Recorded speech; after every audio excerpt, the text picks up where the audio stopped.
Somatics is a body-based resource that you may not be as familiar with as some of the other things we've already talked about, like nutrition and exercise and sleep. Those things are pretty well known and basic. Somatics is more used in the therapy world. It's a term that's used for body-based practices that help your body speak the same language as your nervous system. We talked about before, your nervous system speaks the language of sensation. And so that's a lot of times why things get logged in our brain, right? Because we feel something deeply when they happen. And so your brain logs that as an event. If those events are stressful, if they're traumatic, if they're overwhelming, if they're painful, all of these things can create these brain pathways that lead to fight or flight, even chronic fight or flight, chronic overwhelm, chronic shutdown, chronic freeze, to where you're in those negative states of the nervous system a lot more than you're in the ideal one, right? The rest and digest, the place where you feel safe and solid and you're ready to take on life. So we want to use somatics, which is body-based practices. We want to use these to bring our system out of those fight or flight, shutdown, freeze modes and back into that mode where we can live our lives in a more helpful way. So we're going to talk a little bit about somatics today.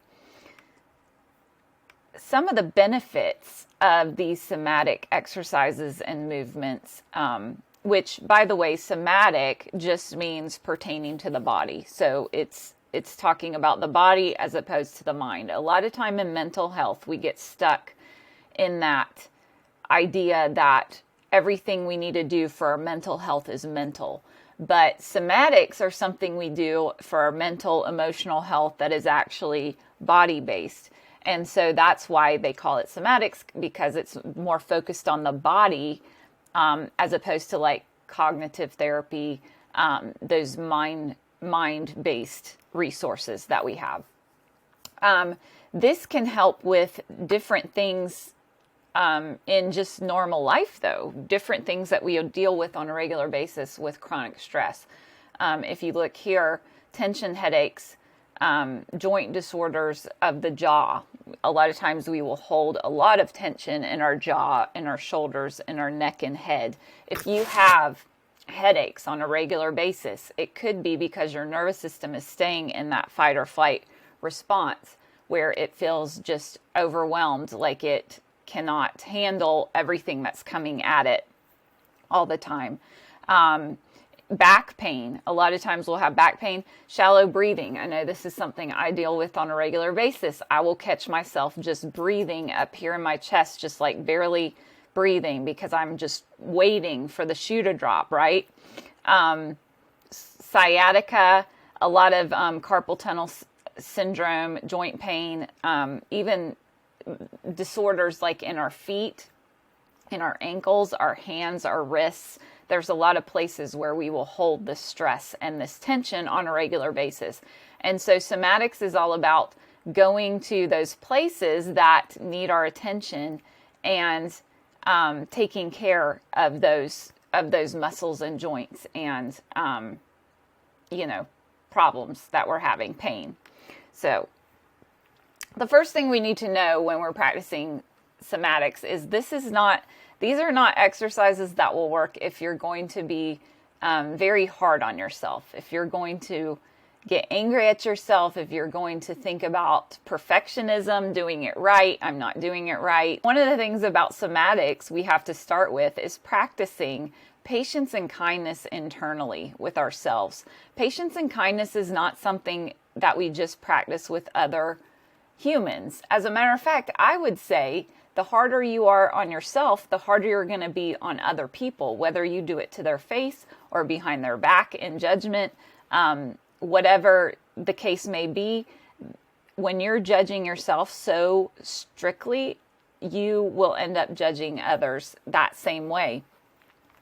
And so practicing patience and kindness with ourselves is the first step to becoming patient and kind people. The other thing that we want to talk about when we're talking about somatics is that we want any sensation, because the language of our nervous system is sensation, we want any of these sensations that that are within our control to feel pleasant or neutral, at least neutral, not painful, not uncomfortable. Now, this all may be uncomfortable for you at first as you're practicing, and you may want to start in smaller amounts because of that. We don't want to make those pathways deeper that we've already created that have been painful and harmful or, abusive. All of those things that we have in our brain, we're trying to create new pathways. And as we create these new pathways and we stop going down those old pathways, those old pathways will start to diminish and go away. So pleasant or neutral sensations, we want to seek safety. If you are in a situation where you do not feel safe or you are not safe, if you're on a regular basis in some kind of situation, whether it's at work, whether it's at home, someone you live with, it's someone who you have to see on a regular basis. If that is the case, your nervous system is doing its job when it tells you that you are not safe, when it moves you into fight or flight or shut down or, freeze. It's saying we are in danger, we're not safe. And if that is the case, now I'm not even just talking about physical danger. Let's talk about safety for a minute, because I feel like this is maybe something I should have unpacked in the course concepts as well, because I feel like this is so important. When it comes to safety, we're not just talking about your physical safety. If you feel like someone's going to physically hurt you or abuse you, we're talking about emotional safety. Is someone hurting you, abusing you emotionally? Are they hurting or abusing you mentally? Are they hurting and abusing you spiritually? Like we've talked about, our health is integrative. Not only that, but when we talk about safety, you're designed for your body to stay physically safe, but also emotionally safe, mentally safe, spiritually safe. If one of those other three areas besides your physical safety feels threatened, you will have just as much dysregulation of your nervous system, because it's doing its job. It's trying to tell you we need to get to safety. That means if you feel like your dignity is being threatened, if you feel like your belonging is being threatened, your feelings of love, that kind of thing being threatened, those things could all make you in a place where you're not safe. You want to get to a place where you are safe, like where your nervous system is going to be able to move out of those fight or flight, those other states back into a regulated state. Because otherwise, it's just doing its job, right? It's doing what it's designed to do. And that's to keep you safe, get you to a safe place, move you to a place of safety. Now, if you're in a situation where you cannot do that, you cannot get out of this situation, you can't get away from this person, things I'm thinking about are like if it's work related and you just have a coworker at work that just is constantly needling you or on your case or, doing undermining you, doing underhanded things to like get to you. That would be a situation where you'd have to quit your job and find another one. Now, it may be bad enough that you need to do that, but it may be to a point where you still want to keep that job and you're not going to let this coworker take that job from you, which is totally a good thing, right? But you want to start practicing these things, start putting boundaries around that, start finding a way. For me, it would be through my faith, through seeking the Lord and seeking protection from Him and, asking Him to intervene in the situation. And because He has all power and He created everyone and everything, He has the ability to do that. And I've seen Him do that in so many different situations, so many different ways. But my safety is in Him. I get that safety in Him. And so in a lot of situations, you might have to look to things that are higher than you, things that are have more power than these people that you're in the situation with. Okay, your body belongs to you. That's the most important thing to remember, that you were given this body, you were given responsibility and stewardship for it, and it belongs to you. It is yours. This is why abuse can be so bad and can dismantle our confidence so deeply, because we were given this body, we have responsibility over it. And when that's taken from us, and when control is taken by someone else, and they misuse us and misuse our body, that can really create a lot of trauma in our systems. And so somatics, in a way, kind of reminds us that our body belongs to us. We don't have to allow ourselves to be abused. And in those ways where we have control over that, we can take that control back, right? We have power within us. We were designed to be powerful beings. We were designed in God's image.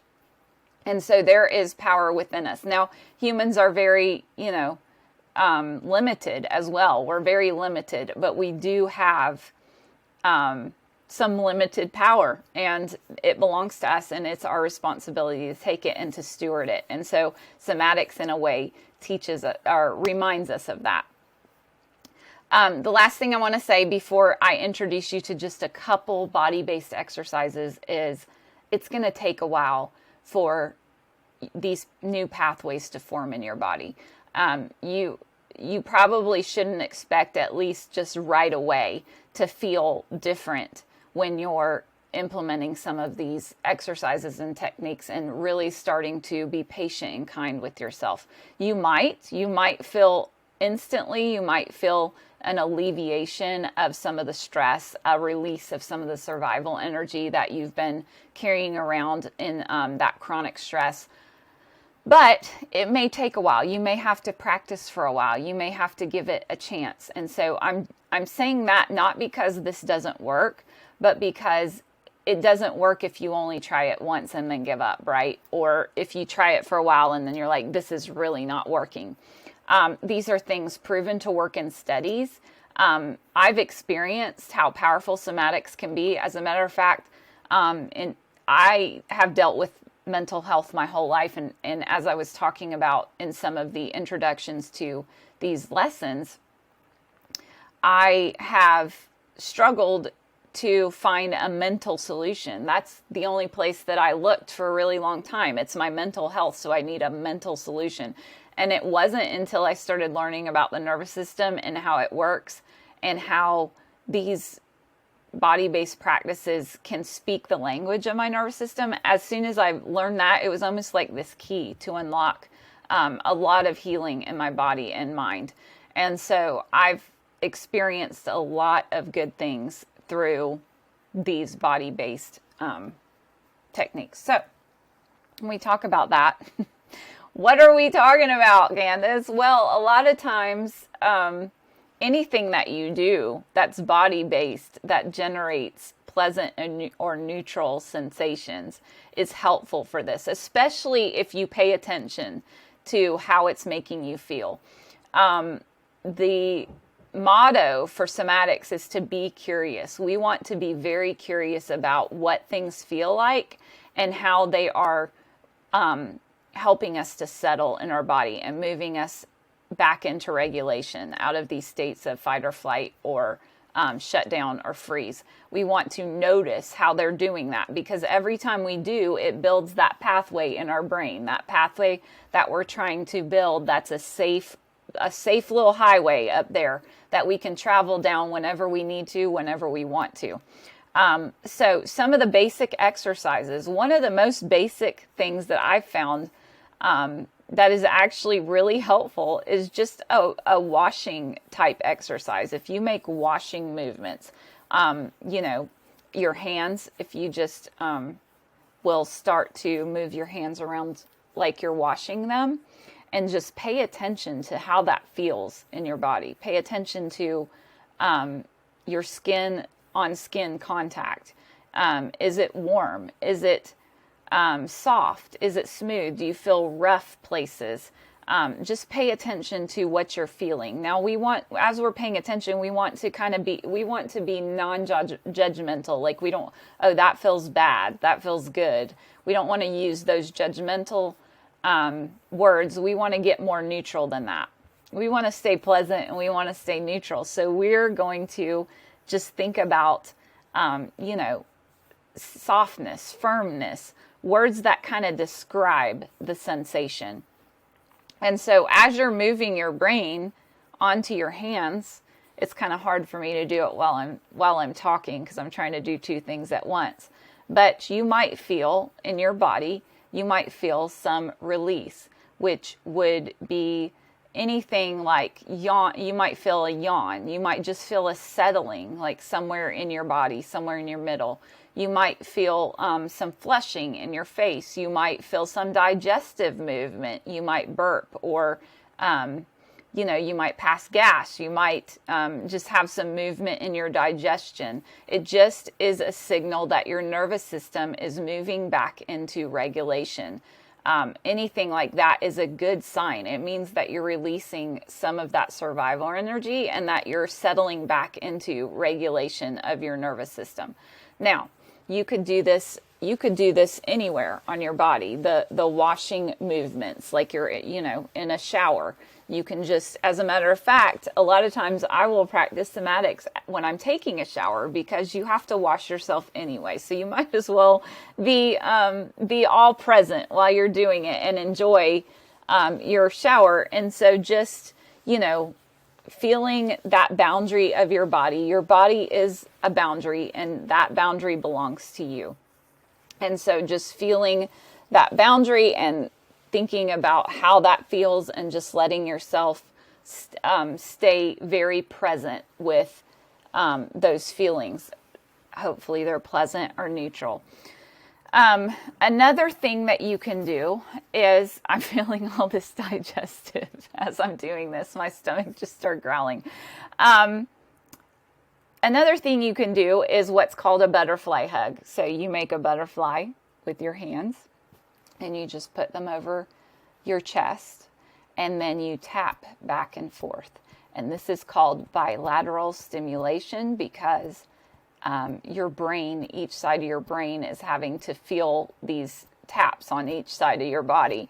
And so as you go back and forth, this kind of overloads your brain with pleasant, neutral sensations, and it starts to bring down that fight or flight or bring you out of that shutdown. This is a really good one, like for shutdown, if you feel like just curling up into a ball and pulling the covers over your head.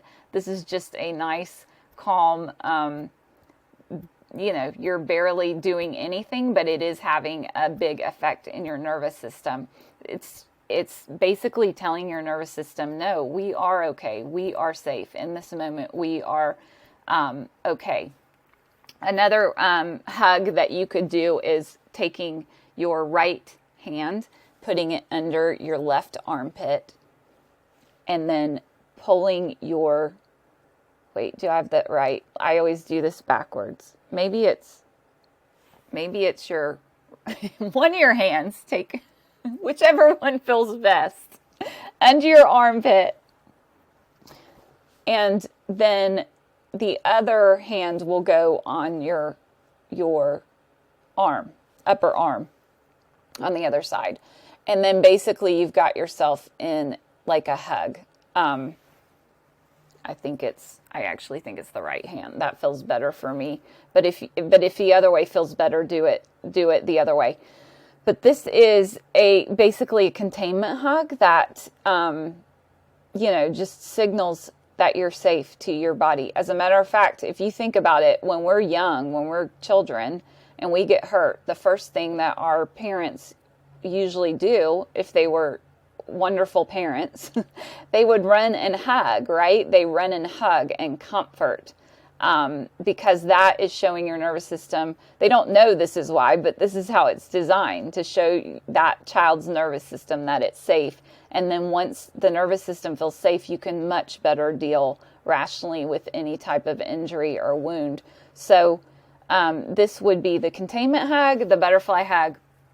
Another good one that I wanted to bring up in this video is shaking, because shaking is good for release of survival energy. And a lot of times our nervous system will go into that fight or flight state, and we just feel this overwhelming energy in us. And that can lead to severe anxiety or even panic attacks. And as someone who's dealt with a lot of panic attacks, when I start to feel that adrenaline just like surging in my body, and that's what that is. When you go into fight or flight, you have this surge of adrenaline that's built for your survival, to prepare you to run and flee, or to fight somebody, right? That's why we call it fight or flight.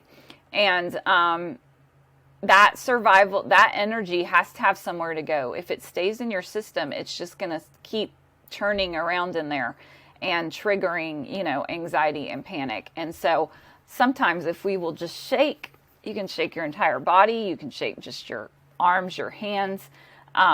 Sometimes I start doing this around the house and my kids will be like, "Mom, what is wrong with you?" So I don't necessarily recommend you do it in front of a lot of people, but it is very good for letting some of that survival energy out. Also completing the expression that your body wants to do. Adrenaline, running, like going out and actually taking a run, can be really good in just processing through that fight or flight energy. That's the basics.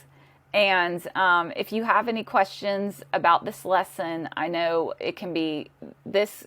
I just wanted to give an intro into somatics. There's somebody who's taught me a ton about somatic exercises. She has a coaching system called Restore that she uses to help people who have been through trauma or who are dealing with chronic illness, or all of those tension things. Somatics can benefit so much of our body. So I'm going to put her information in the description, because that will be helpful for you as well. And you can check her out.